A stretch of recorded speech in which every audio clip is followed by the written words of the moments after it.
मनन जपन करो हरि नाम रे, मनन जपन करो हरि नाम रे, श्रवण स्मरण करो हरि नाम रे, मनन जपन करो हरि नाम रे, श्रवण स्मरण करो हरि नाम रे।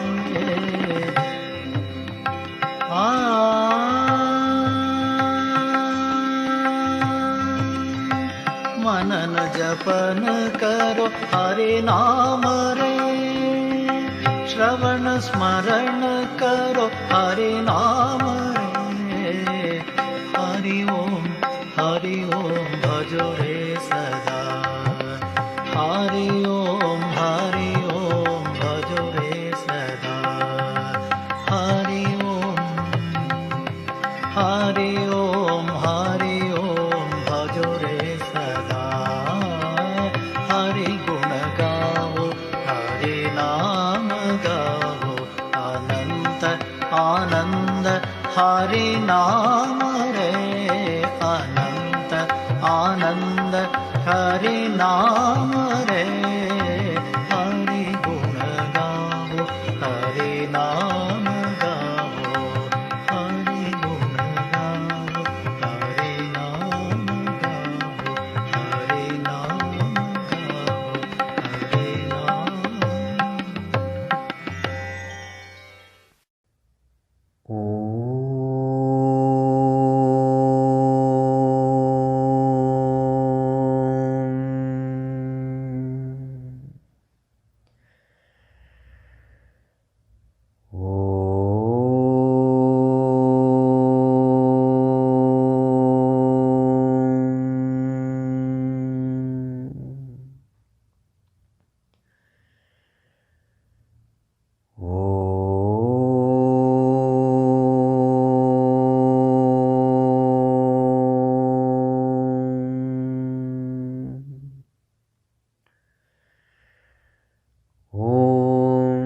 सहना भवतु, सहनौ भुनक्तु, सह वीर्यं करवावहै, तेजस्विनावधीतमस्तु मा विद्विषावहै। ॐ शान्ति शान्ति शान्तिः। ॐ नमो भगवते वैवस्वताय मृत्यवे ब्रह्मविद्याचार्याय नचिकेतसे च।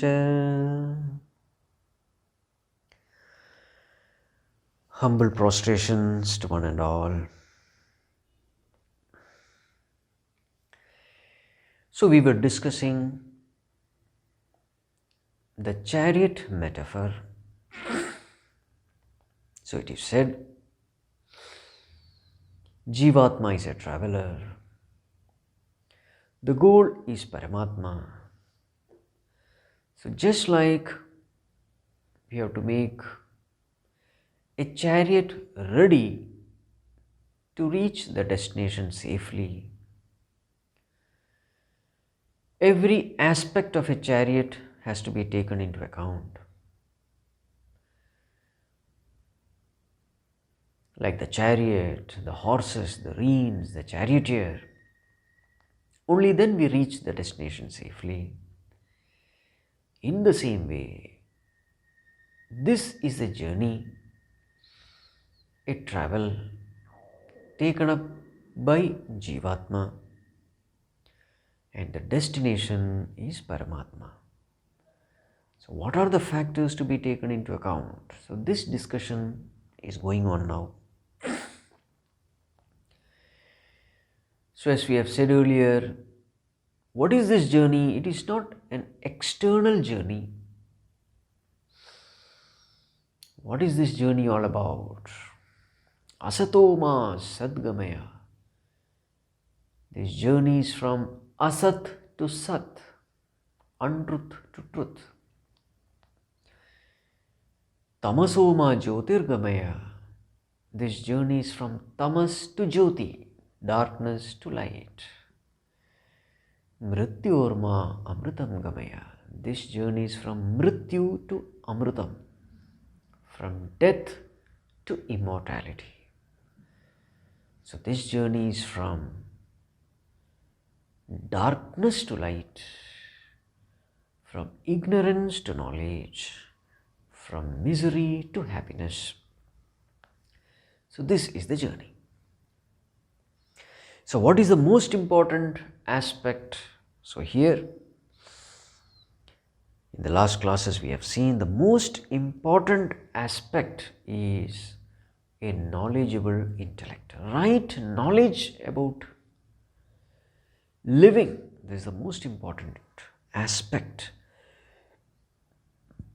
So just like a knowledgeable charioteer is the most important entity in ensuring the chariot reach safely to the destination, in the same way, the right knowledge in our intellect is the most important factor. What happens when we have right knowledge? So Bhagavan Yamaraj says, Vijnana Sārathiryastu manaf pragrahavan naraha. Such a Vijnanavan Sarathi, that Jivatma who has a Sarathi who is Vijnanavan, having the right knowledge, then naturally his manaha will be pragrahavan. Such a knowledgeable intellect will have a firm grip upon the mind.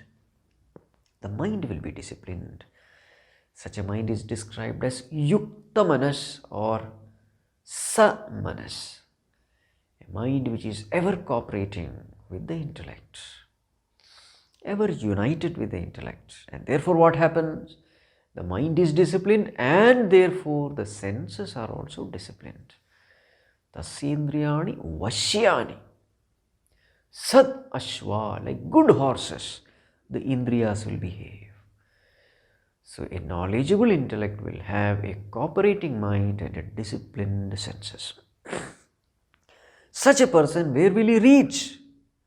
What will happen to him? So it is said, such a person is not born again. Satutat padam apnoti. He attains the highest state from where he is not born again. So he reaches the destination called Paramatma, the ultimate truth. Such a person, so saha adhvanaf param apnoti. Such a person reaches the end of the road. Tat Vishnoho paramam padam. This is the highest abode of Vishnu. So, whenever we hear this term Vishnu, the abode of Vishnu, that is Vaikuntha, etc., because we all have listened to Purānas and Bhagavatam, etc. In all these Purānas, how is this Vishnu's abode described?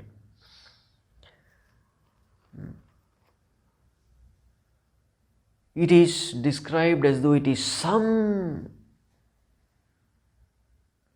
world in the outer space, because that's how we see the description.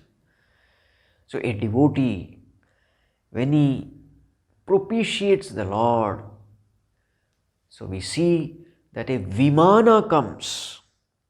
Vimana means aerial vehicle. An aeroplane, a divine aeroplane comes, and then it comes down with parshadas, Vishnu parshadas. Parshada means attendants.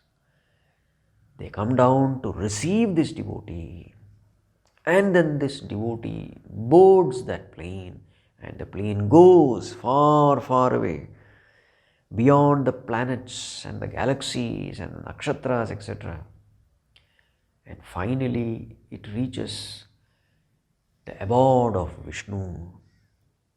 So this is the way descriptions are given. Now here, After saying that this ultimate goal is Vishnu's Paramapadam, the highest abode, now we will find that the description of Vishnu's abode in verse number 10 and 11, it is described as an inner journey and not an outward journey. So from the external world to the internal world, this journey is described. Higher than the sense organs is the sense objects. Higher than the sense objects is the mind. Higher than the mind is the buddhi, intellect.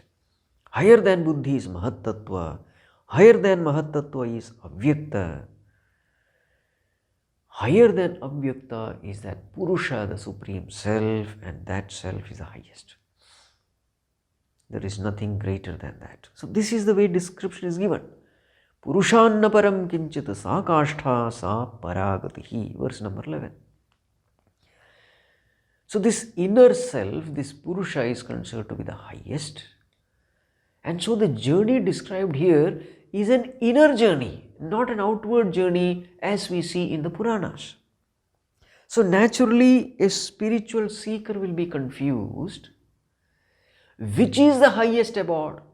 This abode described in the Puranas, that abode which is somewhere in the outer space, or this abode which is mentioned in the Upanishads. There is a contradiction. So therefore, we will have to spend some time in trying to understand why Puranas have given such descriptions there. Now see, if you see this world and the people in this world, we'll always find that the majority of the people are tamasic people. Less evolved, less matured, less sensitive. Majority. So you will find maximum tamasic people and minimum sattvic people. That is how this world is seen. We can say the structure is like a pyramid. The base is maximum. As we go higher and higher, you will find that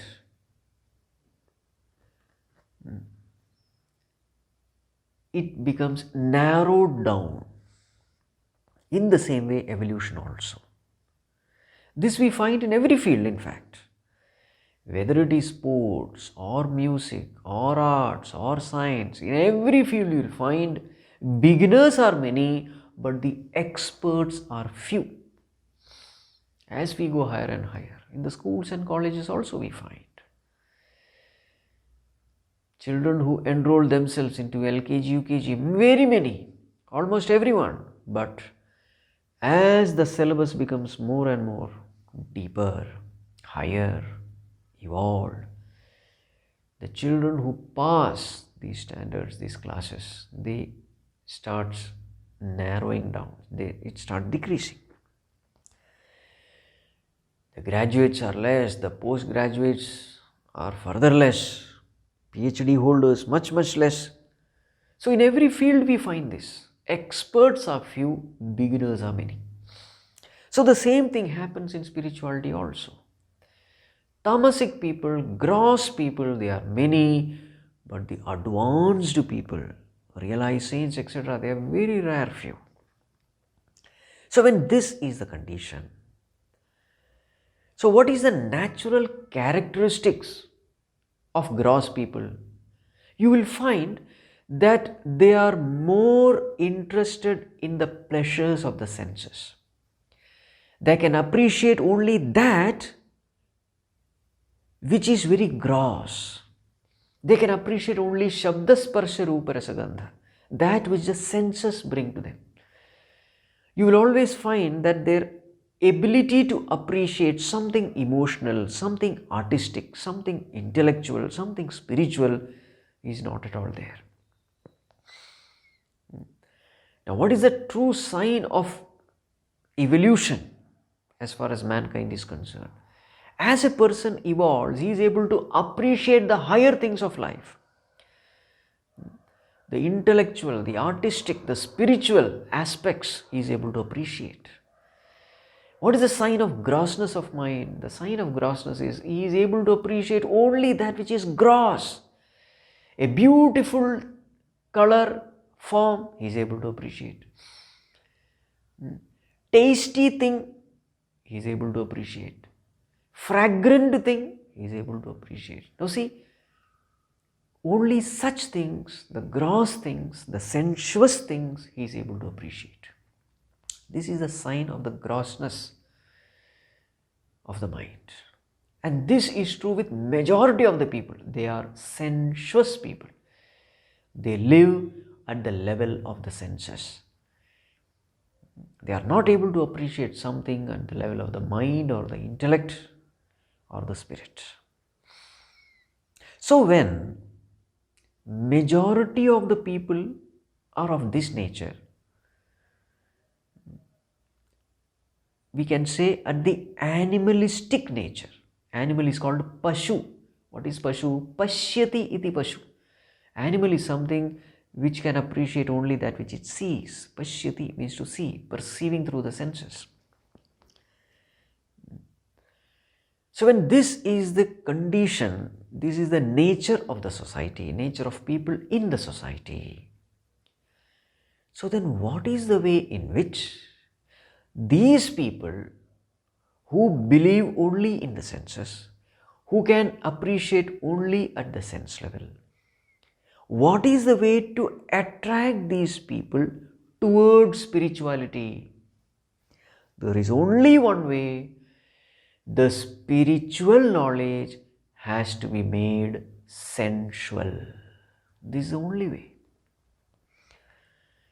The spiritual world has to be described as a material world, because only then these gross people can appreciate, only then these people will show interest in spiritual matters. So the spiritual matter has to be described in a materialistic, sensuous way. And this is what the great Vyāsa Rishi, through his Purānas, he does. Namostute Vyāsa Vishālabuddhi. So this weakness of human beings, that great Rishi knew. He knew that ordinary people will not be able to appreciate the higher spiritual values and greatness, the concepts. It is not possible for the gross mind to understand it. So therefore, the great Vyāsa Rishi brought the same spiritual knowledge at the level of the common masses. So that is why all these descriptions in the Purana about these worlds are present. Now you'll always find that all these descriptions are something which even a child can understand.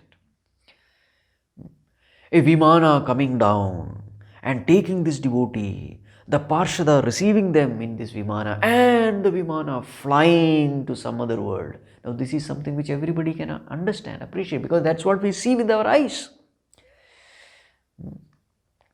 So God has to be present. He must be present in some world. And what is the description of Vaikuntha given? A perfect world where there are no imperfections. This is the description of Vaikuntha. A world where there is no old age, there is no disease, there is no death, there is no separation, there is no sorrow, there is no pain. Now this any common man can understand. This is a language which everyone can understand, because they have experienced what is old age, death, disease, etc. They know the imperfections of this world. So when a perfect world is described, they are able to appreciate it. And what is the nature of God? God is all beautiful, with a beautiful form. Now this also they can appreciate, because that's what they see in this world. Everyone has a physical form. So therefore, God also must have a form. Now this is something which everyone can understand. And because He is God, He must be the most beautiful. Now what is beautiful form? Yes, he is able to understand. And because he is God, he is most powerful. Now what is power? He knows it. And now because he is God, he must have all wealth with him. Now what is the glory of wealth? He knows it. So therefore, Vishnu Bhagavan is described most powerful, most beautiful, most handsome, with perfect body. And Lakshmi is pressing his feet, serving him. Now who is Lakshmi? Goddess of wealth, goddess of prosperity. Meaning all prosperity, wealth, power is at his feet. Now all these things a common man is able to appreciate, understand. Now what is the climate there in Vaikuntha? It is said all gardens are there, beautiful trees are there, all the time it is spring season, the best season. The most conducive season is spring season. All the time a wonderful climate there. The trees are always laden with fruits, juicy fruits, sweety fruits, wonderful fruits. Now this is something which anyone can imagine.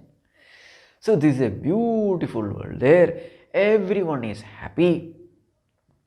The world is a perfect world. No pain, no suffering. Now this ordinary person, he is so attracted when he sees the description of Vaikuntha. So naturally what happens? There arises a desire in him. What is that desire? I must go to such a world. Now see how beautifully Vyāsa Rishi creates that desire in an ordinary human being who is absolutely unfit for spirituality because of his gross mind. Now through these stories, the glory of Bhagavan is said. The Bhagavan loves his devotees and he is ever ready to bring the devotees to his abode of Vaikuntha. And that Bhagavan is a wonderful Bhagavan. Anyone who surrenders unto him, takes his name and obeys him, devoted to him, Bhagavan is ever ready to take that devotee to his abode, this perfect abode. So when this ordinary man, he reads all this, he is so much inspired to reach that world. So naturally he will ask, what am I supposed to do to reach such a world? So then the scriptures advise, the Mahatmas advise, what you have to do is only one thing, be a good person. Cultivate all noble virtues, help others, do charity, whatever you have, share with others. Serve everyone selflessly. Take Bhagavan's name. Do his puja. Chant his name. Sing his glories. Be a good person in this world. Give happiness to all. Give up all these negativities like kama, krodha, lobha, moha, mada, matsarya, selfishness, greed, anger, jealousy. Give it up. If you live such a wonderful life, a good life, then definitely you will reach Vaikuntha. So this ordinary person is so inspired. So then what happens? His life is transformed. He becomes a very good person with a desire to reach such a world. He does all good things. And how the scripture also, to bring out the best from him, the scriptures have described various levels. So if you are good, then you reach his world. It is called Sālokya. You reach his world, Sālokya. If you are very good, then you reach Sāmīpya. Sāmīpya means you then go very near to the Lord. If you are good, then you go to his world. If you are very good, if you do more and more sadhana, then you will get a seat very near to God, Sāmīpya. But if you are still more good, then you get Sārūpya. Your form will be transformed into Bhagavan's form. You get a form of the Lord. This is still higher. Now see how beautifully people are tempted to become good and spiritual. Because these are the things which we can understand. Suppose there is a big function. So normal crowd, they get only the ordinary seat. VIPs, they get the front row, isn't it? So those seats are allocated, they are blocked for the VIPs to enter. So the special card who comes, they are given the front row. But suppose there is a VVVVIP, then that person is given the stage, you see. So that person is given a chair on the stage where he is able to sit with very important dignitaries, the chief of, what do you call that? The chief guest, etc. See, so depending upon your importance in the society, you are given higher and higher position. In the same way, now this is something which a common man understands. So the scriptures say in the same way, if you do more and more sadhana, more and more japa, puja, then what happens? Your punya will increase, and accordingly you go to Sālokya, the world, even better, Sāmīpya, you get an opportunity to sit near Bhagavan, Sāmīpya. If it is even better, then Sārūpya, you get the form of the Lord. And if it is even better, then it is Sāyujya, you become one with the Lord. So many levels are given. Now a common man is able to appreciate all this. So then what happens? He becomes a devotee. He does all whatever is said. He is inspired. He gives up all his vices, the negative traits, with this desire to go to heaven, to go to this Vaikuntha. Now in the process what happens? In the process the mind becomes purified. And when the mind becomes purified, such a mind automatically starts loving satsang. He starts loving listening to the scriptures because the mind has become purified. Such a purified, reformed mind naturally gets attracted to satsang, just like a piece of iron is attracted to magnet. Now when he gets to listen to satsang and scriptures and Upanishads like this, there he comes to know, this Vishnupadam, this Vishnuloka is not somewhere outside. It is my own self, that blissful Ananda, Sārūpya Atma itself is that Vishnuloka. Vishnu means what? Vyāpnoti iti Vishnu. That which is all pervading, that supreme truth is none other than my own self. It is not somewhere outside. It is not some place we reach by traveling in some vimana. No. It is all traveling inward.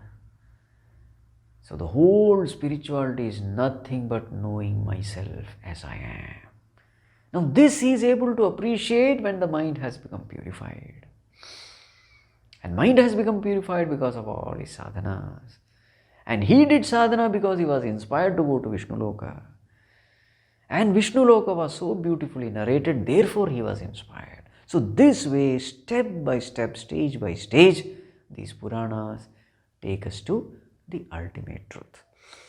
So whatever is said there, please understand, it is only to inspire people to become spiritual, inspire people to do sadhana, inspire people to walk the path of dharma. So it is all for Dharmasamsthāpana. So this we have to understand. Right. Now we come to this. So here Bhagavan Shankarāchārya says, Adhuna yat padam gantavyam tasya indriyani sthulani arabhya sukshmataratamya kramena pratyagatmataya adhigamaha kartavyah iti evam artham idam arabhyate. Beautiful link is given. So here Bhagavan says, now this point has to be made clear, that the ultimate goal, the supreme goal, this Vishnupadam is not outside, to be reached through some spatial travel. No, it is something to be inside. Pratyagatmataya adhigamaha. So here the travel is inward. So this point has to be made clear. So therefore, the scripture is taking up this line of thought, which is mentioned in verse number 10 and 11. So this point has to be made clear that this journey is not outward journey, it is inward journey. With a pure, single-pointed mind, you have to look within. The greatest treasure is within. The ultimate reality is within. So to make this point clear, this gradation of what is lower and what is higher, this gradation is pointed out in these two verses. Right. Now with this understanding, now let us see these verses. What is being said here? Indriyebhyah parahi artha. Artha means sense objects. So sense objects are superior, higher to indriyebhyah, sense organs. Artebhyascha param manah, compared to the sense objects, mind is superior. Manasastu parabuddhihi, compared to mind, intellect is superior. Buddhiratma mahan paraha, compared to intellect, mahat tattva is superior. So here mahan atma means mahat tattva. Compared to this mahat tattva, mahatah param avyaktam. Avyakta is superior to this mahat tattva. Avyaktat purushah paraha. Compared to avyakta, purusha is superior. Purusha na param kinchit, there is nothing superior to purusha. Sa kashtha sa paragatihi, that is kashtha, the ultimate limit. Paragatihi, that is the highest state to be reached. Now, we have to understand, before we start this discussion, we will have to understand what is this being superior, being higher. So, paraha or para, what exactly does it mean in the language of spirituality? Higher, superior, greater. The definition of these will change depending upon the branch of knowledge that we are discussing. So in spirituality, what does it mean when we say something is superior to the other?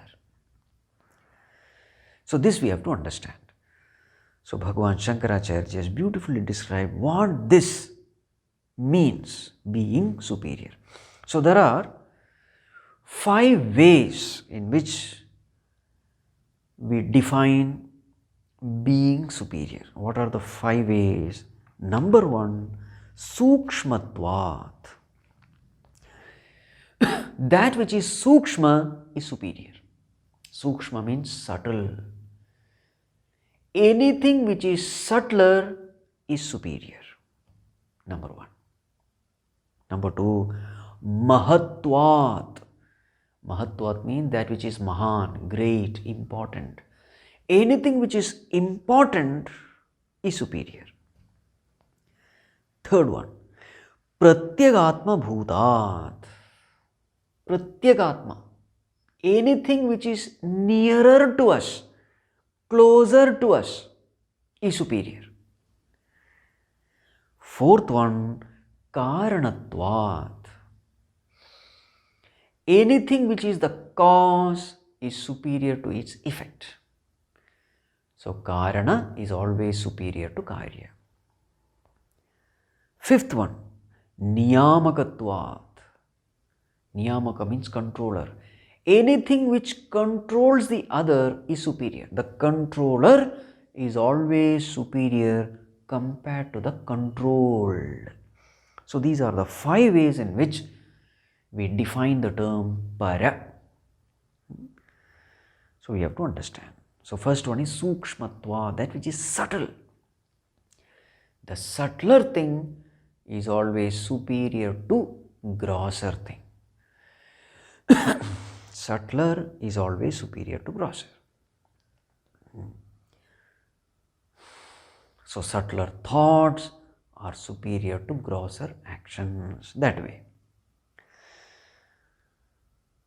So what is the definition of being subtle? So we have discussed this earlier also. That which has lesser properties is subtler than that which has greater properties.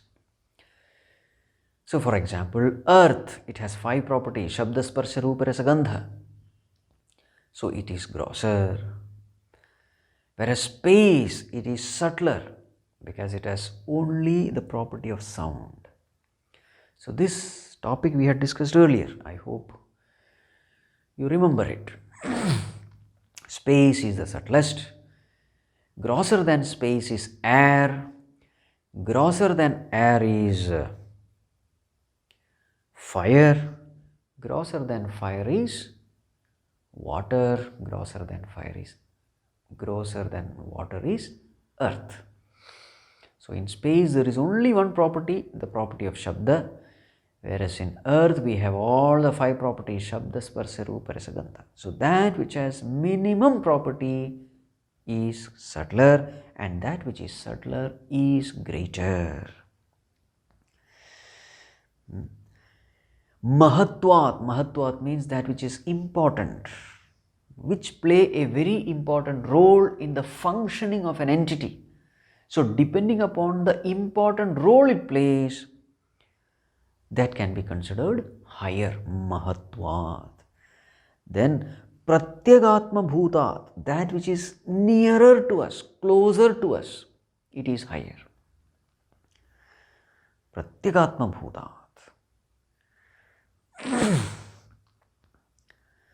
Then Karanatva, that which is the cause. Like for example, this pot. The mud is the cause for the pot, so therefore mud is higher than the pot. This way, that which is the cause is higher. Parents are the cause for the children, so parents are higher than the children. This way, Karanatvat. Then Niyamakatvat, that which controls. The controller is higher than the controlled. The master is higher than the servant. This way. Now, with these definitions, we will have to understand what is said here. Right. Now, the first one we will take. What is the first one? Indriyebhyah parahi arthaah. So, compared to the sense organs, the sense objects are higher. Now, if we see superficially, this statement is very confusing. Why is it confusing? Because these definitions, we have seen 5 definitions. Now, tell me, which is nearer to us? The sense object or the sense organ? It appears that the sense organ is nearer to us and not the sense object. Sense object is far. For example, I am seeing a beautiful flower.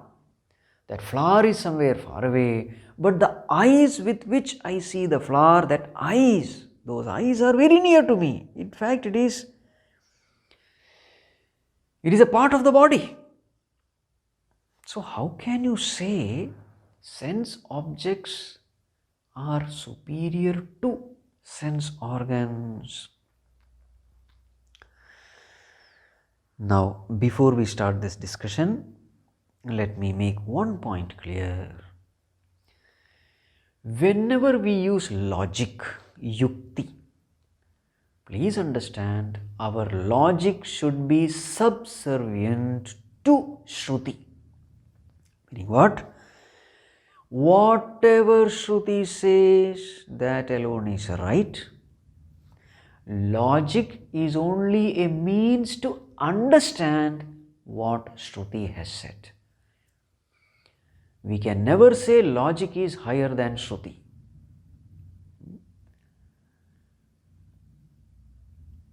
Just because we are not able to understand something through logic doesn't mean the scriptural statement is wrong. Our attitude is scriptures are always right, whether I am able to understand it logically or not. Now, this attitude we must always remember. Sometimes there are situations when we are not able to prove something logically, but such a statement has been made in the scriptures. So then what should we say? Scriptures are always right, whether I am able to understand it logically or not. With this attitude, we must proceed to study scriptures. Just because something appears illogical doesn't mean scriptures are wrong. In fact, in Vedanta, logic has not been given any value.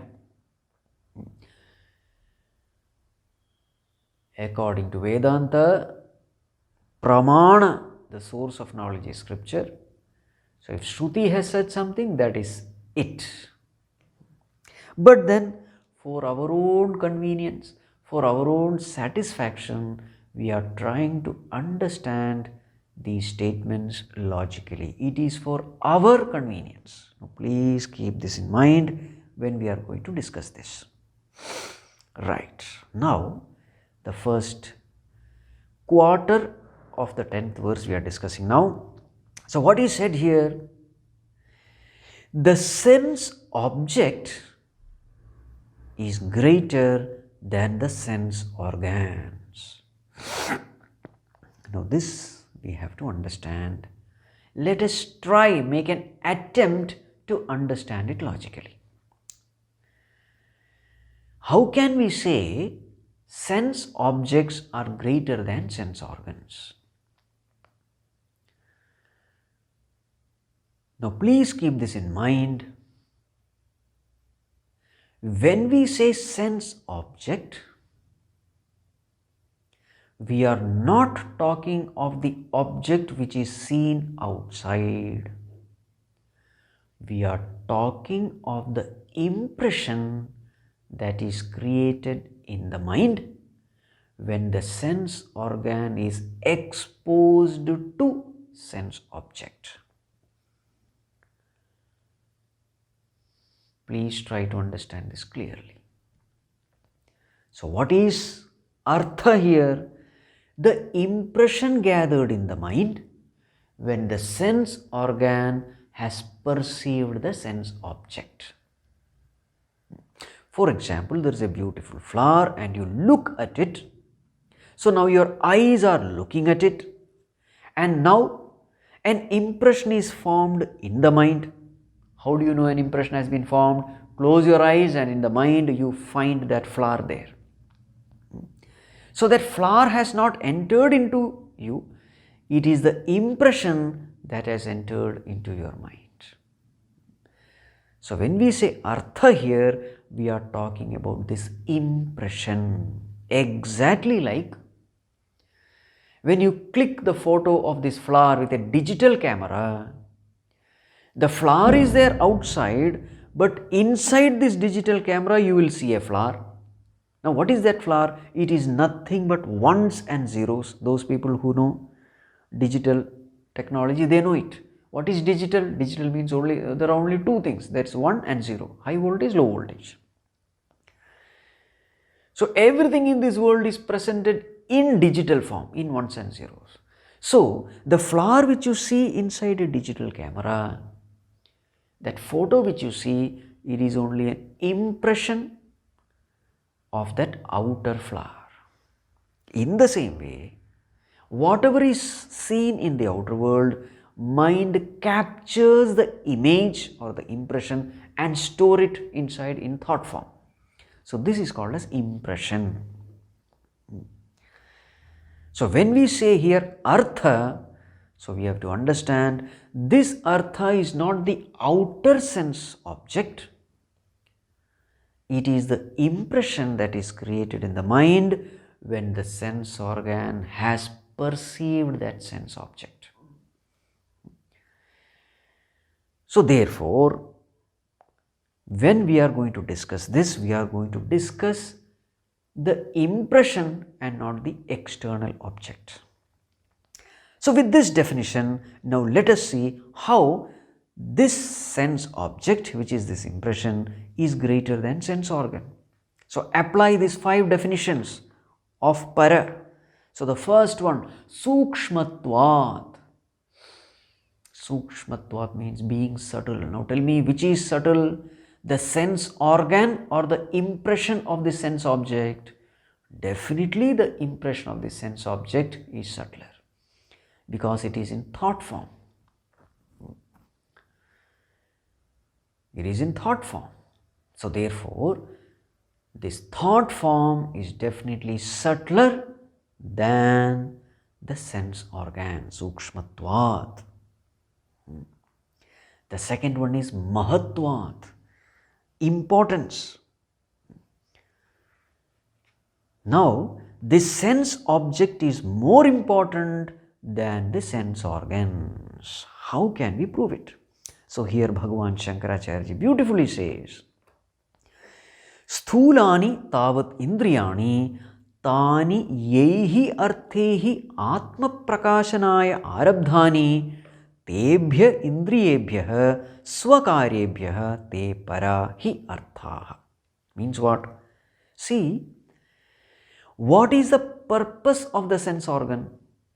The purpose of the sense organ is only one, to reveal the sense object and bring the sense object to the Jivatma who is perceiving it. So taking the sense object to the Jivatma is the purpose of the sense organ. So what is the role of sense organ? It is only like a gatekeeper. So some visitor has come, visitor is standing outside. So what does the gatekeeper do? He allows the visitor. Taking the permission of the owner, he allows the visitor inside. Now what has happened? Now this visitor is closer to the owner.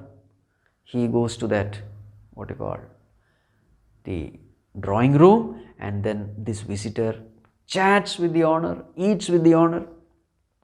Remember, the gatekeeper is outside only. Gatekeeper has no freedom to go and sit with the owner and eat with the owner. No, gatekeeper is at the gates. Whereas the visitor who has come from outside, he is now with the owner of the house. So who is important? The gatekeeper is important or the visitor is important? Definitely the visitor is important. The visitor has entered because the owner wanted to meet him. So, Bhagavan Shankarāchārya says, Indriyas, the sense objects are there. The very purpose for which sense organs are created is only to bring the sense object nearer to the Jivatma. So, the purpose for which the sense organs are created, what is the purpose? The purpose is for the sense objects. So who is important? Sense object is important, because it is for sense objects that sense organs are created. The Jivatma should see the color and form, therefore the eyes are created. You see? So who is important? The Shabda Sparsha Rūpa Rasa Gandha is important. The sense objects are important. For the sake of sense objects, sense organs are created. So therefore, who is important? Sense objects, therefore, mahatva. So who is important? Sense objects are important compared to sense organs. So sukshmatvat, mahatvat, pratyagatma bhutat. Now who is inner to us? The sense organs are the gatekeepers. Now once the visitor is allowed inside, once the impression is gathered in the mind, who is nearer to us? Not the sense organs, but the impression of the sense object in the mind. It is nearer. Pratyagatma bhuta, it is closer to us. Just like the visitor is nearer to the owner compared to the gatekeeper. Pratyagatma bhutat. Then karanatvat, being the cause. It is because of sense objects that sense organs are created. So what is the purpose of creating sense organs? Only for sense objects. Atma prakashanaya. So the cause of sense organs is sense object. So karanatvat, sense object is higher. Then niyamakatvat, controller. Who is the controller here? Sense organ has no choice. Whatever the property of sense object is, the very same property the sense organs have to illumine, perceive. It has no choice. If the flower is red, then the sense organ has no choice. It has to see it as red.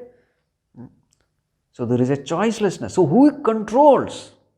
The sense objects, they control. The controller is a sense object. See, this is the way in which we have to analyze. So, sukshmatvat, mahatvat, pratyagatma bhutat, karanatvat, niyamakatvat. In this way, sense objects are superior to sense organs. Now, in the same way, we have to do everything. Now, the second part. What is the second one? Arthebhyascha param manah. So, compared to this sense object, mind is superior. Mind is superior. So, remember, artha means what? The impression of the sense object gathered in the mind. So, what is the relationship between mind and the impressions in the mind? The relationship is exactly like the wave and the water. Wave is in the water. In the same way, impressions are in the mind. What is mind? Mind is nothing but thought medium. So, just like wave is in the water medium, in the same way, impressions of the sense objects are in the thought medium. This way we have to understand. So, now let us see which is higher. So, first one, sukshmatvat. So, which is subtler, the impression or the supporter of the impression? Which is subtler? Which is subtler, the wave or the water? Definitely water is subtler. The water is able to support the wave because it is subtler. Water does not have the property of shape, therefore it is able to support the shape. See this, it's interesting. That property of shape is there in the wave. What about water? That shape is not there. Therefore, water is able to support wave with its shape. Only the shapeless can support the shaped. Only the shapeless can assume any shape. Only the shapeless can assume any shape. Only the propertyless can assume any property. So therefore, sukshmatvat, yes. In the same way, this one also. The mind is nothing but a thought medium. So in that thought medium, a particular impression is created by the sense object. So this impression is gross. Mind is the supporter of this impression. With the thought it has created that impression. Thought by itself has no impression, like water. So therefore, mind is subtler than sense object. Again, mahatvat. What is more important? With respect to importance, again mind is more important because without the mind, the impression is impossible. Who is supporting this impression? It is the mind which is supporting the impression. Exactly like the wave and water. What is important, wave or water? Water is important because minus water, there cannot be any wave. The existence of wave depends on the existence of water. In the same way, the existence of impression depends on the existence of mind, this thought medium. We can put this in another way also. If the mind is not backing the sense organ, we will never perceive the sense object. Isn't it? There are very many people who can sleep with the eyes open. So the eyes are open, but they are not seeing anything. Why? Because the mind is not backing the sense organ, eye. Without the mind backing the sense organ, no sense objects can be perceived. So therefore, mind is definitely more important than the sense object. So mahatvat. Then pratyagatma bhutatva. Now which is nearer? The impression in the mind is nearer or the mind is nearer? Mind means thought medium. So because we are able to witness this impression in the mind, now remember, the witnessed object is far, the witness is near. Always it is like this. Whatever we witness, that witnessed object is far and the witness is near. If this is the definition, if this is the law, the witnessed impression is far, the witnessing mind is near. Witnessing mind is closer to us than the witnessed impression. So pratyagatma bhutat, mind is superior. Again karanatvat, cause. Just like water is the cause of wave, because water is supporting the wave, in the same way, this thought medium, this mind, is the cause of this impression. So karanatvat. And the last one, niyamakatvat, controller, who controls? Definitely it is a mind which is controlling these thoughts, these impressions. Controller. Without water there cannot be any wave. So existence of wave depends on the existence of water. So we can say water controls the existence of wave. In the same way, the mind controls the existence of these impressions. Niyamakatvat. Also, as we have seen earlier, without the mind, the sense objects cannot enter the sense organs. So since mind controls the existence or non-existence of these impressions, of these sense objects, so therefore mind is a greater controller. Mind controls the sense objects, mind controls the sense organs, the mind controls the impressions in the mind also. So this is the way we will have to analyze. Now next is manasastu para buddhihi. I think that we can take in the next class. How is buddhi superior to mind? Now in the next class you can do this homework for yourself also with these 5 definitions, how one is superior to other. So you can do this homework and give some exercise to your brain. Right. Om sarve bhavantu sukhinah, sarve santu niramayah, sarve bhadrani pashyantu, ma kaschid dukkha bhag bhavet, asato ma sadgamaya, tamaso ma jyotirgamaya, mrityorma amritam gamaya. Om shanti shanti shanti. Harihi om Shri Gurubhyo Namaha. Harihi om.